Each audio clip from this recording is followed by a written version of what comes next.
సరే నువ్వు నన్ను పెళ్లి చేసుకోవాలంటే ఎవరిని అడగాలి? మా అమ్మ నాన్న సారథి అంతే. కానీ నేను ఎవరిని అడగక్కర్లేదు, నేను నిర్ణయం తీసుకుంటే చాలు. మీ అమ్మ నాన్నల్ని అడగవా? ఉంటే కదా. సింపతి వద్దు ప్లీజ్. అమ్మా నాన్న చిన్న వయసులోనే ఆశ్రమంలో పెరిగాను. స్కాలర్షిప్ తో బయటకు వచ్చాను. ఉద్యోగం ఏదో గడిచిపోతుంది. ఇదంతా నీకు చెప్పాలనిపించింది. అందుకే మన లైఫ్ లో మనకి ముఖ్యమైన వాళ్ళు మన వదిలి వెళ్ళిపోతే మనము పోనక్కర్లేదు.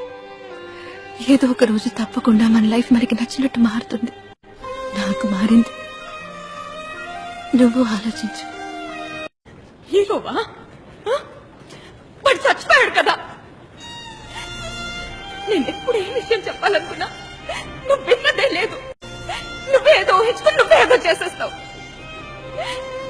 ఆ రోజు ఆశగా ఓ విషయం చెప్పాలనుకుంటే డివోర్స్ కావాలా అని అడిగాం. ఇప్పుడు సూర్యని చూశానంటే సిగ్గు లేకుండా పెట్టి వాడి కాళ్ళ మీద పడ్డావు. ఎవడన్నా ఈ పని చేస్తాడా?